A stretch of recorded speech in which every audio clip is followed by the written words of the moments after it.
Baltimore Ravens offensive coordinator Todd Monken was ruthlessly exposed in a stunning report, and the whole situation of Ravens drama continues to pile up. We talk about that and so much more coming up on Locked On Ravens.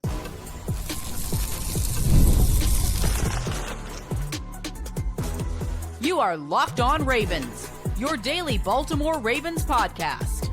Part of the Locked On Podcast Network, your team every day.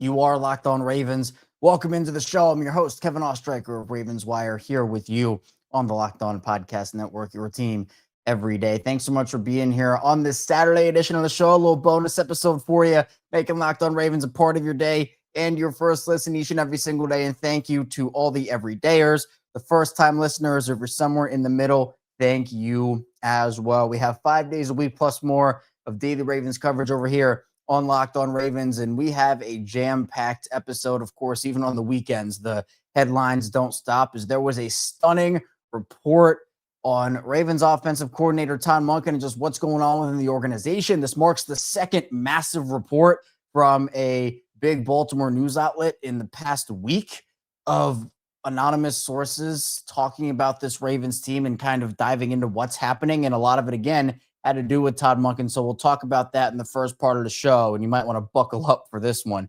Then in the second part of the show, the Ravens made a big demotion. We'll dive into that. And then finally, talk about the Ravens injury update, as well as things from the Bears side of things, as they're dealing with some injuries and things that could impact that game in Week 8 between the Ravens and the Bears. So let's just jump into it here. Todd Monken, this report coming from the Baltimore Banner. Gianna Hahn of the Baltimore Banner put out this article, put out this report, and if you want to go read the full article, be sure you do so over on the Baltimore Banner. But this article's titled, "The Ravens Season of Discontent, How Losing Exposed Problems, Rifts on Offense." So a lot of this has to do with Todd Monken, and apparently some of the players, according to sources, have grown confused and frustrated by coordinator Todd Monken's play calling. And the article continues, over his first two record-breaking seasons in Baltimore, Monken typically followed the plan he laid out to players and coaches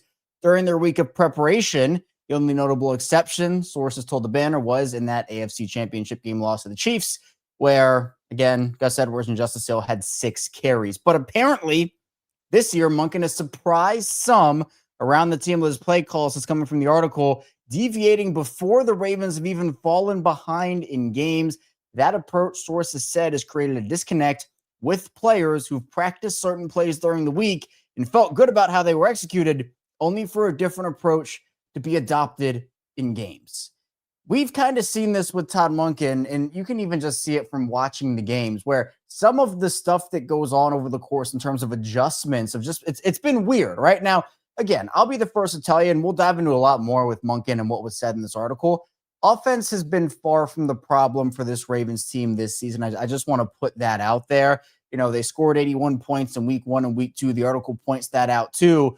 We know that they have not done that necessarily since the first 2 weeks of the season. But again, offense, while there are plenty of issues on the offensive side of the ball for the Ravens, it is very far down the list, in my opinion, on what's actually going on and what's wrong with this team right now. And of course, Lamar Jackson's been sidelined for the last 2 games. And in the article, it says, quote, "Several sources who spoke with the Banner on the condition of being anonymous, essentially, to freely discuss the team's dynamic, said they believe the Ravens have the talent to overcome Jackson's absence and that they felt let down by uncharacteristic changes to the offensive schemes." And again, I don't necessarily know if I agree with the fact that the Ravens can win consistently without Lamar Jackson. I think that they can rip off a game or two when things go right, but we've seen here firsthand, not just this season, but over the course of his career, how much Lamar Jackson means to the team. So I thought that was interesting that, you know, and look, I get it that, you know, and it doesn't necessarily clarify who these sources are, whether it's players, coaches, you know, just media around the team or others around the team, others maybe in the organization. I don't know who it is. So depending on who it is, I think it gives kind of interesting perspective here. But this isn't the first time that Todd Monken has been subject to a lot of criticism over the past week. I mean, again, in the Baltimore Sun article that we talked about throughout the course of the week, from Brian Wacker, Josh Tolentino, Sam Cohn, and Sam Jane. And that was, a lot of anonymous players and people inside the organization. Todd Monken, there was a lot of sources, 25 of them in and around the Ravens organization, apparently. Todd Monken, there was quotes about him, about different players talking about, quote, it just feels different. I don't feel like guys are being put in positions to succeed with the offense. And, the player was asked to clarify, and they said, quote, it's freaking Lamar Jackson. How can you not find ways to have success with him? And so, again, that was from the Baltimore Sun article. Now we're talking about the Baltimore Banner article. And it apparently looks like there's been a discontent with Monken within the organization right now. Apparently, in this article from the Baltimore Banner, here it says, sources said Monken's hard driving style has not resonated with certain players. Amid the team's struggles, with one saying that 59-year-old who spent most of his coaching career in college is still, quote, getting better with handling professional athletes. So, I mean, that's something that's kind of crazy. And actually, it kind of goes on to say a little bit more about Monken and how easy or hard it is to work with him. And apparently it isn't easy. It's apparently the article here says sources said Monken is not always an easy person to work with or for. Players have clashed with him in meetings, with some storming out midway through. Monken arrived in Baltimore. The reputation as a tough love coach, but some players have found the love part does not feel genuine. And, this links back to an article from Jonas Schaefer in 2023, where, there was an article about Todd Monken and kind of his style. And this was, back when Todd Monken was obviously just starting out as the Ravens offensive coordinator. But even still, it's very interesting that all of this is coming out now, right? And I get it. Like, there are things the offense is dealing with right now. I mean, again, they're not converting as well as they need to be in the red zone and whatnot. But I mean, the offense with Lamar Jackson, as we talked about, was still putting up points. Like, that to me is the big thing here. The offense is not the big part of the problem. I'll keep saying that over and over again. Here in the article, it says, quote, still, there's a feeling that those charged with executing Monken's vision are not always aligned with his approach. And apparently, the people who aren't on the same page as Monken still respect him for, what he was able to do over the first 2 years of his tenure with the Ravens. But here in the article, it says, quote, sources said Monken has overcomplicated his approach, creating confusion with substitutions and play variations that have prevented the offense from finding its rhythm. Some players feel the offense is well designed, but disagree with how calls are being deployed. And then the article goes on to kind of give an example, obviously, with the Rams game in week 6, with the whole goal line debacle where they couldn't score from the 1-yard line for 3 plays. And that's kind of the thing. And look, I agree with some of that. We're like, Derrick Henry needs to be used better. The offense needs to stop getting too cute. Todd Monken, we've talked about all that criticism of Todd Monken. But again, this is 2 times in a week that essentially Todd Monken has just been ripped, and stuff has come out about Todd Monken. And it has caused a lot of the fan base, I've seen it, to question, what is going on here? Is this someone trying to save face? I've seen a lot of people talk about, does this have John Harbaugh's fingerprints all over it? And I do, because I've seen this too. And I will also ask the question, I don't understand. And again, maybe there's just something I'm not seeing. I mean, I'm trying to look at every angle here, but where is this for Zach Orr, the unit that's been far more of the problem this year? I get it. He's a former player, and, you kind of look at the article here and you kind of hear what these sources are saying about, he's not as easy to work with as maybe people think, tough love, but the love doesn't feel genuine and all that. I think Orr resonates with him, obviously being a member of the organization for a while, him being a former player. I feel like Zach Orr is loved in the organization. And look, maybe Todd Monken isn't. And from this article, it appears he's not nearly as loved as Zach Orr is within the organization.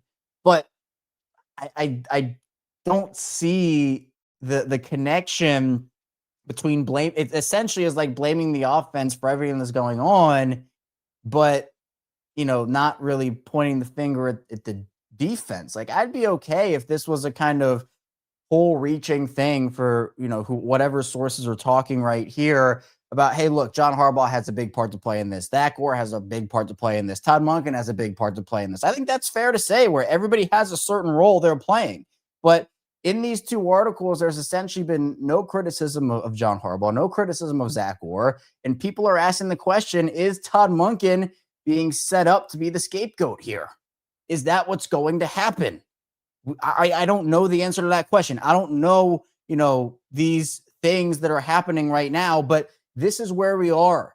This is where we are for this organization right now. And it's extremely disappointing that we have to talk about all this drama that's going on a weekly basis that is, over the course of the Ravens history, super uncharacteristic, but it's all just stuff that takes away from the stuff that's going on the field. And it's why I've been saying forever, if you've been listening to me for the entirety of this season, even dating back to last year when the drama started to creep up, you have to figure out the stuff off the field before you get and do the stuff well on it, right? Like that to me is the big part here. And, winning has cured a lot of this, I guess, right? Where they did a lot of winning over Monken's first 2 seasons, but we saw some of the issues continue for Monken at times during those first 2 years. But now that they're losing, seems like those issues are kind of crawling up to the top. But there are so many other issues with this team right now. So I don't know the answer to that question of how much it's impacting guys in the locker room or, whatever it is. But it says here in the article, Ravens players still have faith that the offense can get going with Monken in charge, sources said, but only if he worries less about spreading touches around. And so, look, I understand that too. Like, hey, just feed the ball to Derrick Henry or get the ball to Zay Flowers. Don't be worried about all that and getting guys touches that they need in the offense or whatnot. I get it. Put the ball in your best player's hands and let him go. You don't have to spread the ball around the whole time. They aren't really doing that a ton anyway. I mean, Derrick Henry's taking the lion's share of the carries. Zay Flowers is taking the lion's share of the targets and the receptions. So, it's not like they're evenly spreading the ball out right now. But even still, I understand that notion. But we're just here talking about the offense where, we can read off some of the stats on the offensive side of the ball for this Ravens team. And, it's a lot less of an indictment on the team than it is defensively. I mean, you look at them right now and they're, 18th in passing, which is middle of the pack, not great in terms of yards per attempt, but they're still the second best rushing offense in the NFL with 5.3 yards per carry. I mean, they're still middle of the pack in points with 15, and that this obviously is all still accounting for Lamar Jackson missing 2 games. I mean, they're putting up just about 2.2 points per drive. That's 11th in the league. I mean, they're doing like fine on the offensive side of the ball, but there is a lot of potential to be better. But the defense is by far the biggest story here. So coming up in the second part of the show, we'll continue talking about this, the notion, the narrative, and more things that were said about Monken and this team in the article. So be sure to stay tuned. Plenty coming your way on Locked On Ravens.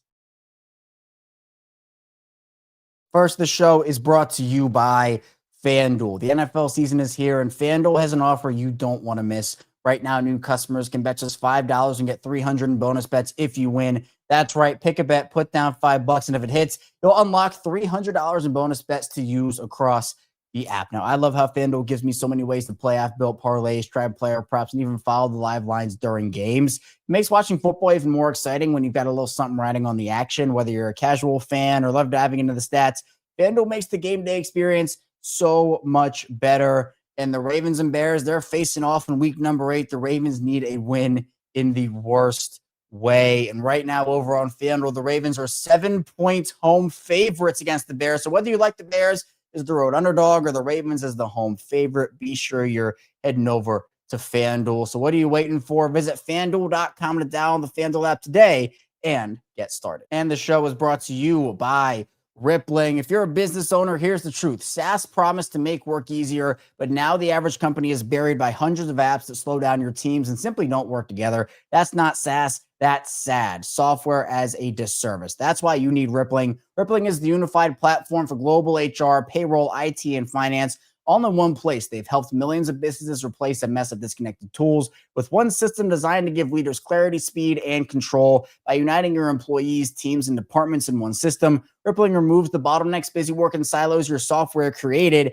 Everything from onboarding to payroll to IT access runs automatically and perfectly in sync. It's seriously simple to use. and gives companies one source of truth for their people, data, and everything they touch. And right now, you can get 6 months free when you go to rippling.com/LockedOnNFL. Learn more at rippling.com/LockedOnNFL. That's rippling.com/LockedOnNFL for 6 months free. Terms and conditions apply.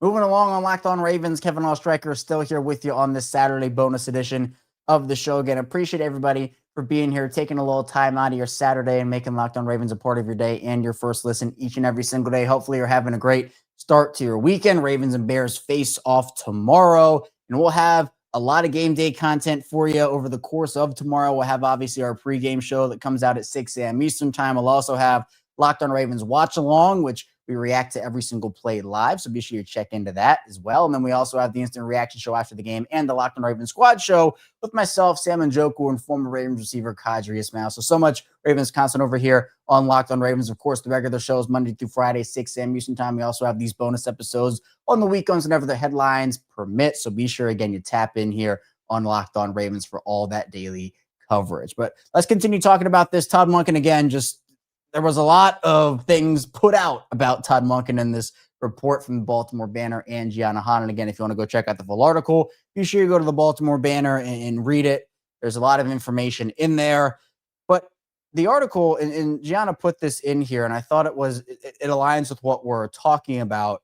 There's been a different dynamic between how the organization, particularly John Harbaugh and the players, have talked about Todd Monken versus Zach Orr. We kind of mentioned that in the first part of the show. And that's my question is like, where is this for Zach Orr, the unit that has been much like they've been so much more of the problem than the offense has been. And Gianna says here in the article, the vibe around Monken has been different, right? She says both players and coach John Harbaugh have vehemently defended coordinator Zach Orr. And then again, said the vibe around Monken has been different. Harbaugh has openly laid blame at his feet, questioning the play calling after that Chiefs game, essentially. And Monken has taken accountability for that. That's one of the refreshing things that Todd Monken does. And look, the article notes with Lamar under center, they've averaged 34.7 points in the games that he's finished. The 3 games he's finished. Again, 34.7 points in the 3 games he's finished. But without the MVP in there, 2-time MVP, he's been a steadying force. He is the force of that offense. They've been discombobulated, the article says. And sources said some of that stems from Monken's style. While Orr is a former Ravens player, he even has a former teammate still on the roster, and defensive lineman Brent Urban, who often jubilantly celebrates on the sidelines. Monken operates from more of a remove. Now, again, like I talked about in the first part of the show, the article mentions and says, quote, around the facility, even sources who do not get along with Monken have a grudging respect for him. We know that he had great success with Baltimore, both in 2023 and 2024. But this year, according to the article, quote, the offense's recent struggles have raised questions about Monken's locker room buy-in. It's not imperative that players have amiable relationships with their coordinator, sources said, but it can't hurt. One source explained that better connections with play callers can lead to better play calls, as there's a greater understanding of the player's strengths and weaknesses going into games. This, to me, it's such a big shift from what we kind of saw from like everyone who was talking about Todd Monken. I mean, I remember early on here where we were talking about Greg Roman and how he wasn't handing the keys over to Lamar. And then it really felt like early on, it was a collaborative effort between John Harbaugh, Todd Monken, and Lamar Jackson. They were giving the keys to Lamar.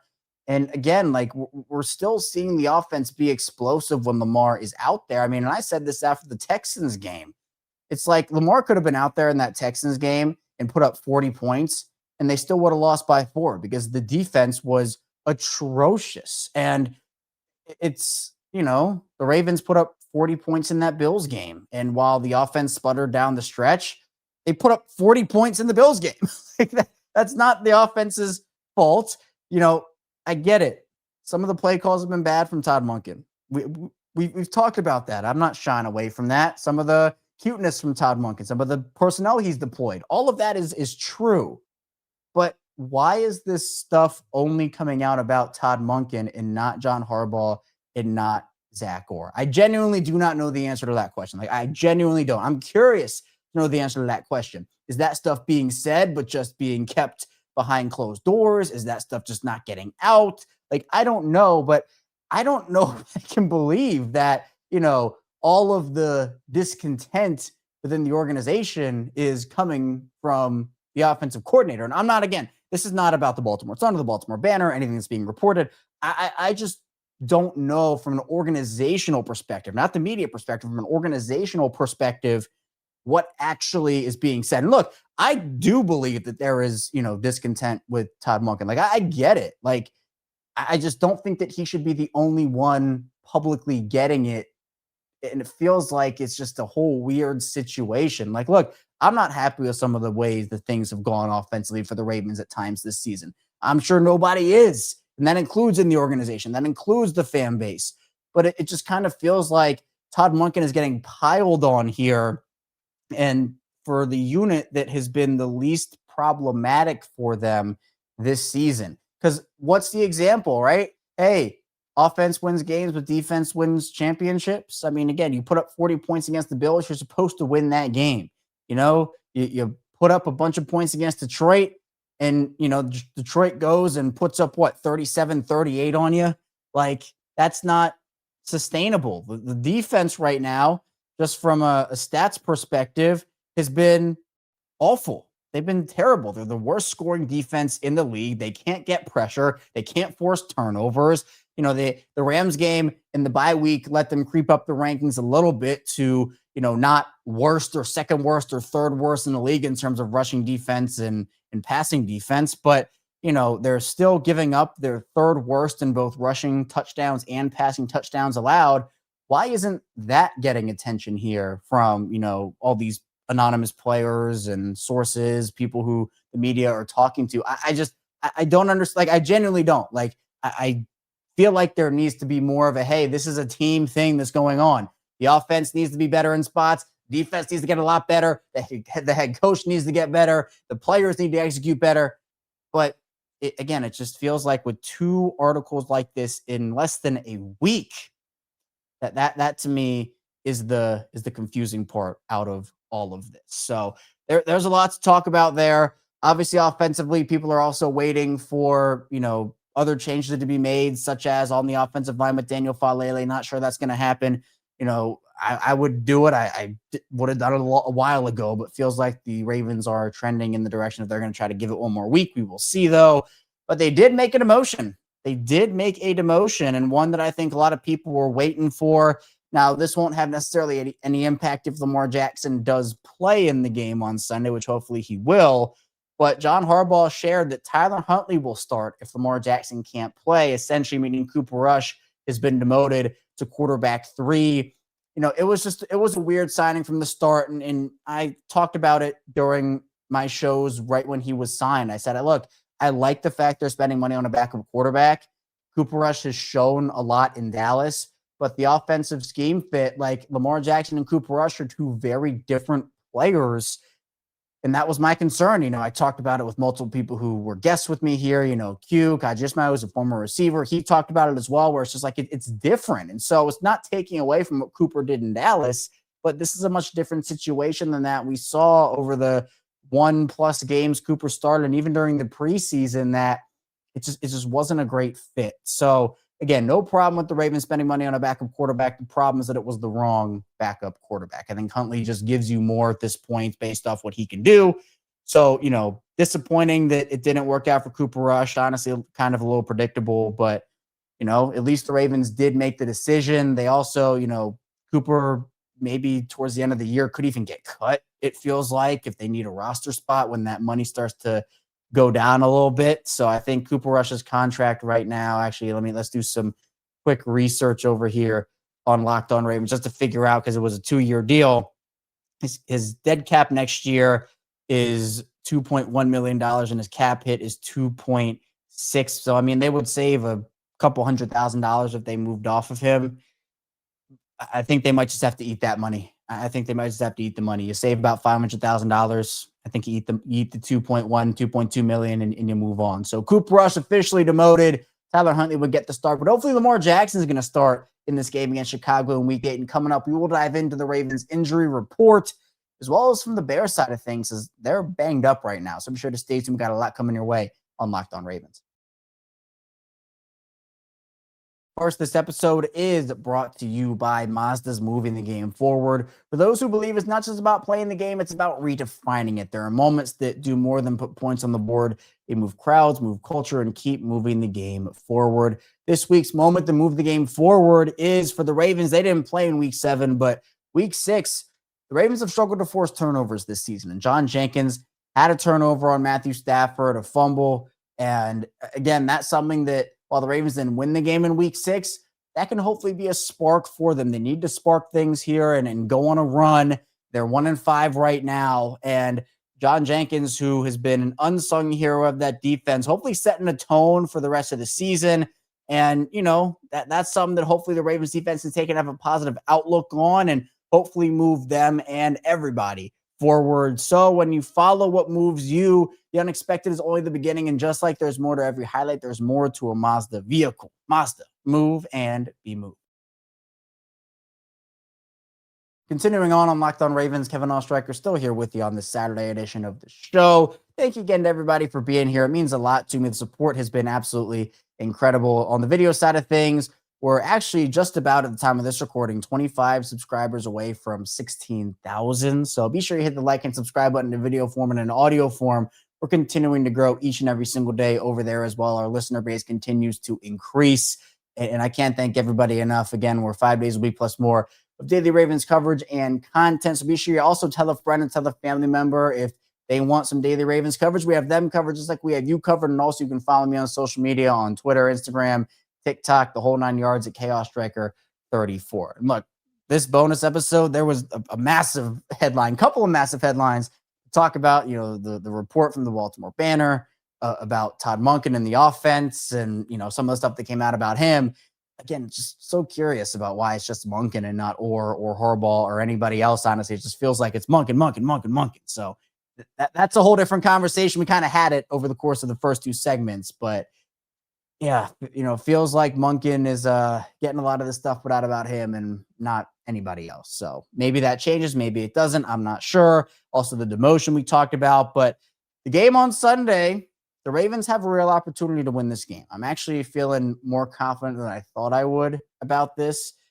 And I think part of it, probably a lot of it, stems from the injury situation for both sides. Now, I want to make this clear off the bat. If Lamar Jackson doesn't play, I don't have any confidence they win this game. I just don't. Lamar Jackson, he's going to have to come in and save this team. You know, he's done it over and over and over again over the course of his career. So, you know, nothing Lamar Jackson isn't really used to at this point. But the Ravens injury report, they're looking healthy. They're looking healthy. You had a bunch of full participants here, which was great to see. Everybody was practicing in full except for Ronnie Stanley, who John Harbaugh clarified had a rest day, so no worries there. Stanley practiced in full for the first 2 days of the week. Chidobe Awuzie, Zay Flowers, Kyle Hamilton, DeAndre Hopkins, Marlon Humphrey, Lamar Jackson, Patrick Ricard, Roquan Smith, and Tez Walker all practiced in full. Everybody is off the injury report. No one has a game status except for Lamar Jackson. Now, the expectation is that the Ravens are gearing up for him to play in this game. You know, he was limited full. Obviously, full practice on Friday is a really great sign. They need him out there. Again, I don't want them to like rush him back and say, hey, you got to go out there even when you're 65, 75%, 85%, whatever it may be. Get as close to 100% as you can before you get back out there. But, I mean, man, he's the one that's going to probably determine if the Ravens win or lose this game, as many star quarterbacks do, right? But the Ravens are, look, getting Pat Ricard back is huge. Obviously, even though Roquan hasn't had a great start to the year, him getting back in the middle was a massive deal. Obviously, Kyle Hamilton, Zay Flowers, Chidobe Awuzie, like all these guys, they're really important pieces to the Ravens. But the Bears, on the other hand, their injury report is not as good as the Ravens. And honestly, looking at the Ravens here having a massive opportunity, especially on the offensive side of the ball, because the Bears are going to be without their top 3 cornerbacks here. Jalen Johnson's already on injured reserve, but Tyreek Stevenson didn't practice all week. He is going to be out. And then Kyler Gordon, who is going to fill in for Stevenson, He popped up limited on Thursday with a groin and calf injury. On Friday, he didn't practice and he was ruled out. So the Bears are going to be without 3 good cornerbacks here. Their top 3 guys. They're also not going to have Cole Kmet, their tight end. Rashawn Johnson's not going to play, one of their running backs, as well as Braxton Jones. So that's interesting to monitor. You also have to monitor DeAndre Swift, who did not practice limited throughout the week. He's questionable. And other than that, most of the other guys on the injury report are going to play. But look, this is massive for the Ravens. I mean, the Bears are going to be starting inexperienced players that, don't have as big of a pedigree as some of those other guys. So, I mean, look, the Ravens, they need to be able to establish the run early with Derrick Henry and then throw this football around the field. Establish play action, work with it. The Bears defense, despite the fact that they're the best turnover defense in the league, they've forced 16 through their first 6 weeks. They've not been great both defending the run and defending the pass. A lot of their defense so far this season has been carried by the turnovers, which is great. Like that's an area of, the game that is important. And, you should be looking at, right? You should be definitely looking at how turnovers impact the game because the Ravens haven't been able to do it. And look at their defense. I mean, the turnovers are huge, but right now I think the Ravens, this is a huge opportunity for them to bounce back.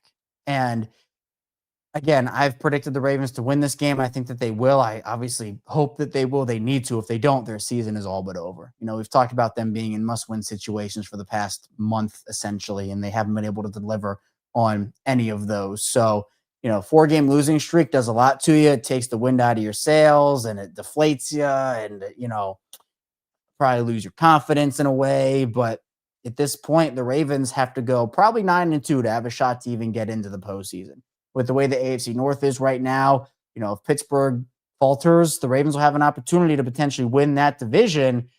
The Bears are a game where you can bounce back. You can win this game. And, Caleb Williams has struggled over the last couple of weeks.